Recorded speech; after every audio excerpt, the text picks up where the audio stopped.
Hello everyone, welcome to my YouTube channel.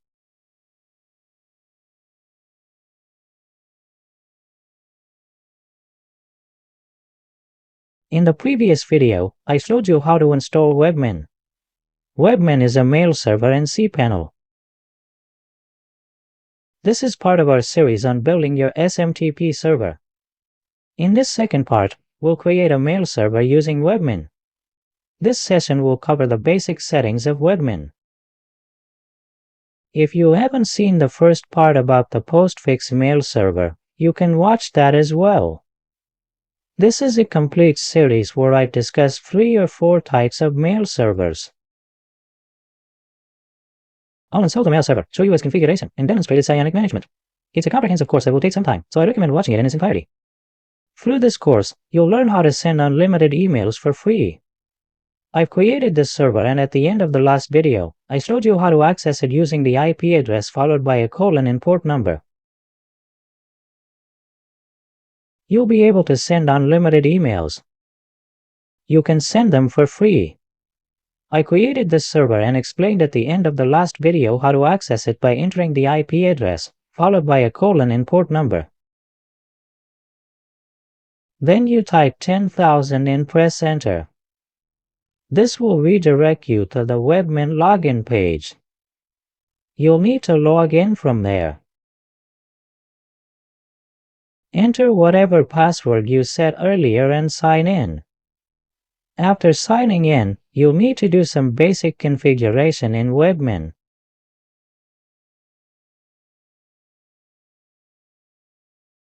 If there's no ad, you'll need to fill in some information. First, click on Next.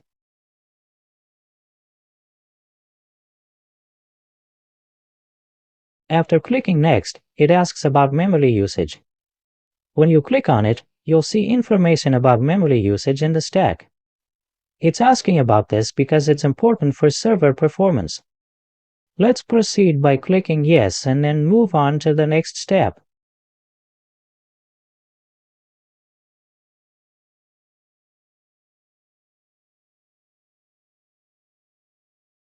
It's asking about running the ClamAB server scanner. This scanner helps in faster mail processing, so let's use it and click Next.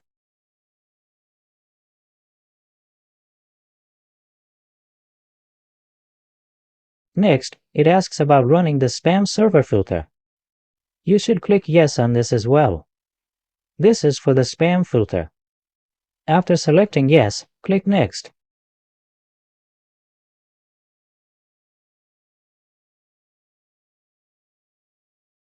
After that, you need to choose which database server you want to use.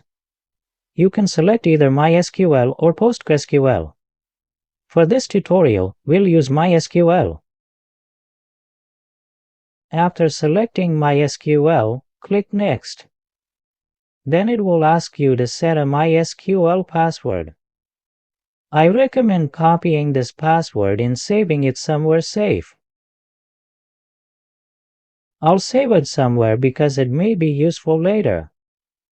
After saving the password, click Next.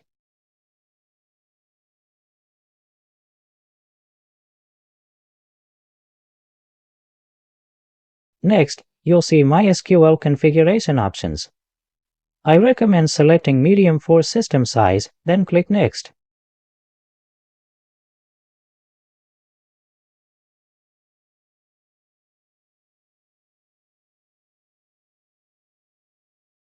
On the next screen, you'll see an option for the name server. Check Skip for this option and click Next.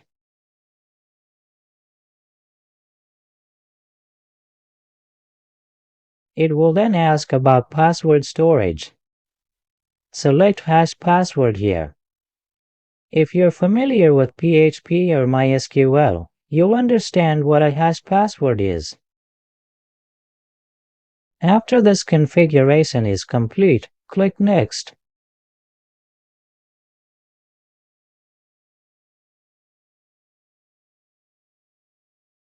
Then, click on Recheck and Refresh Configuration.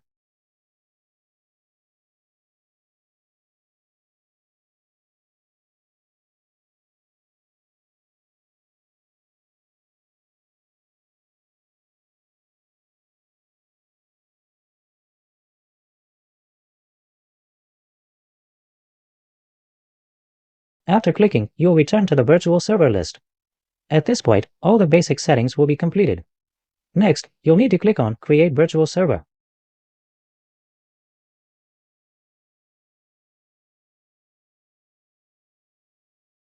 When you click on Create Virtual Server, it will ask for a domain name. Enter your domain name and then set a password for it.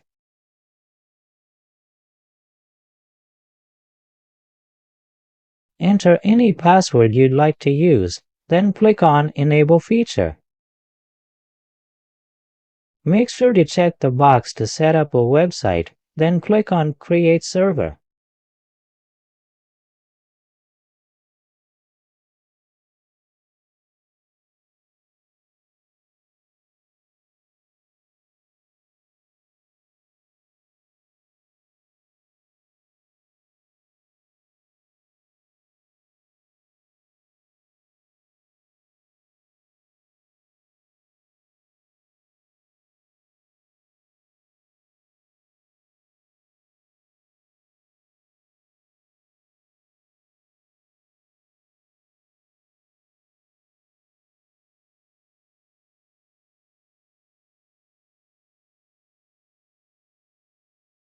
After that, click on Return to Virtual Server Details.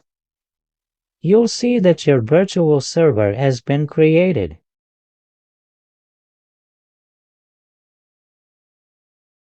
In this video, I've shown you the basic settings and how to create a virtual server for your domain.